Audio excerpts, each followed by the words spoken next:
বন্ধুরা, অনেক সময় আমাদের বাচ্চাদের পেটে কৃমি হলে আমরা সেটা বুঝতে পারি না। কারণ বাচ্চারা ঠিকমতো বলতেও পারে না যে তাদের কি হচ্ছে না হচ্ছে। এর জন্য আমরা দেখি আমাদের বাচ্চাদের শরীর দুর্বল হয়ে যায়, বাচ্চারা অনেক সময় রোগাও হয়ে যায় এবং এও দেখা যায় যে অনেক সময় বমি হয়, ওক ওঠে বা বারবার পায়খানা হয়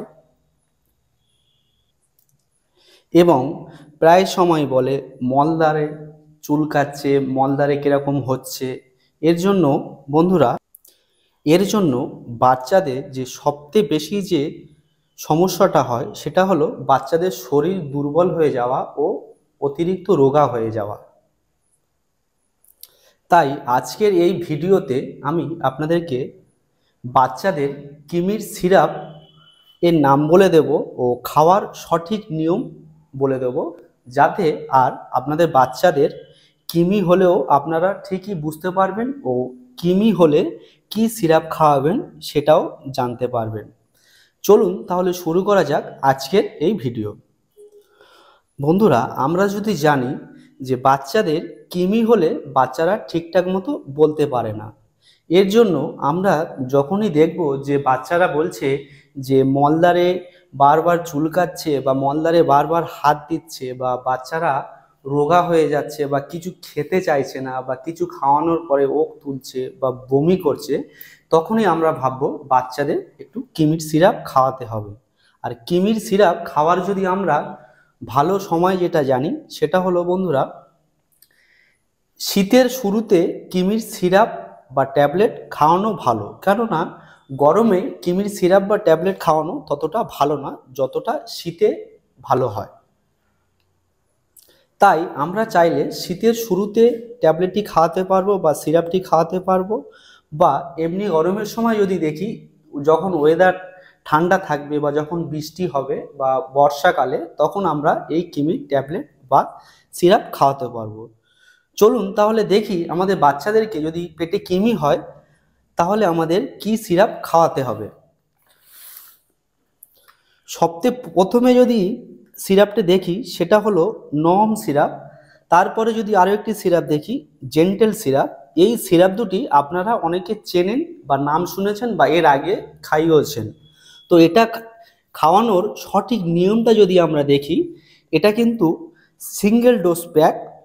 অনেকে কি করে, বাচ্চাদেরকে ডাক্তাররা বলে দেয় যে আজকের হাফ খাওয়াবেন, মানে ধরুন এখানে 10 ml আছে, একটা ফাইলে 10 ml আছে। ডাক্তাররা কি বললো, বাচ্চার বয়স অনুযায়ী হয়তো বললো যে আপনারা এটা বাচ্চাদেরকে আজকের হাফ খাওয়াবেন, হাফ খাওয়াবেন 14 দিন পরে। আবার কোনো ডাক্তার বলে আজকের হাফ খাওয়াবেন, হাফ খাওয়াবেন 7 দিন পরে। সেক্ষেত্রে অনেক মায়েরা যে ভুলটি সবসময় করে থাকে সেটা হলো, আমরা প্রথমে এটা যখন খাওয়াবো অবশ্যই কিন্তু এটা একটু ভালো করে নাড়িয়ে নেব এবং যখনই খাওয়াবো, এটা আজকে ধরুন হাফ খাওয়ালাম, আবার যখন 14 দিন পরে যখন আসছে তখন কিন্তু অনেক বাচ্চার মায়েরা কি করে, এই হাফটাই আবার খাইয়ে দেয়।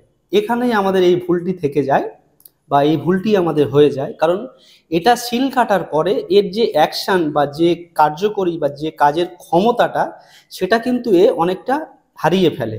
সেক্ষেত্রে আমাদের কি করতে হবে, সেক্ষেত্রে আজকের যদি আমরা এই সিরাপটা হাফ খাওয়াই, তাহলে এর 15 দিন পরে যখন খাওয়াবো তখন কিন্তু এটা আর এই হাফটা আর খাওয়াবো না, আমরা অন্য একটি ফাইল নিয়ে তার থেকে হাফ খাওয়াবো। আর এটা খাওয়ার নিয়মটা যদি আমরা জানি, এটা কিন্তু আমরা সকালে খাওয়াবো না বা দুপুরে খাওয়াবো না বা সন্ধ্যে খাওয়াবো না, এটা আমরা খাওয়াবো রাত্রে শোয়ার সময়। বাচ্চার বয়স অনুযায়ী এটা আপনারা চাইলে খাওয়াতে পারেন। যদি বাচ্চার বয়স 2 বছর থেকে 5 বছরের মধ্যে হয় তাহলে এই জেন্টেল সিরাপ বা এখন এই যেটা দেখছো নরম সিরাপ, এই দুটো আমরা চাইলে আজকের হাফ বা 14 দিন পরে হাফ আমরা এই সিরাপটি খাওয়াতে পারবো। এবং এই সিরাপটি খাওয়ানোর আগে আমরা কিন্তু সবচেয়ে প্রথমে ডেটটি দেখে নেব এবং ভালো করে নাড়িয়ে নিয়ে তারপরেই আমরা কিন্তু এই সিরাপটি খাওয়াবো।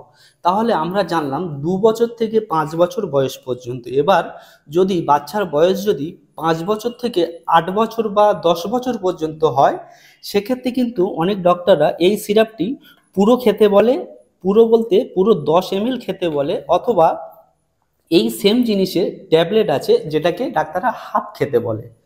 তাহলে আমরা জানলাম আজকের এই ভিডিওতে বাচ্চাদের পেটে যদি কৃমি হয় তাহলে আমাদের এই দুটোর মধ্যে যে কোনো একটি সিরাপ আমরা খাওয়াতে পারবো। চাইলে এছাড়াও আরও অনেক ব্র্যান্ডের সিরাপের আছে, সেগুলোও চাইলে আপনারা খাওয়াতে পারেন। তাহলে আমরা এই সিরাপটি যখনই খাওয়াবো সবথেকে প্রথমের এক্সপায়ারি ডেটটা চেক করে নেব, তারপরে যখন খাওয়াবো এটি ভালো করে নাড়িয়ে নেব, এবং তারপরে যেটা হলো হাফ খাওয়ানো, যদি কোনো বাচ্চার হাফ খাওয়াতে প্রয়োজন হয় তাহলে নেক্সট 14 দিন পরে বা 15 দিন পরে এই সিরাপটা কিন্তু আমরা আর হাফ খাওয়াবো না, এটা আর হাফ খাওয়াবো না, অন্য একটি ফাইল কিনে নিয়ে এসে সেটা থেকে হাফ খাওয়াবো। এবং হাফ খাওয়ানোর পরে 14 দিন পরে কিন্তু অবশ্যই কিন্তু ফের হাফ আমাদের কিন্তু খাওয়াতেই হবে। তাহলে বন্ধুরা এটাই ছিল আজকের বাচ্চাদের কৃমির সিরাপের এর জন্য।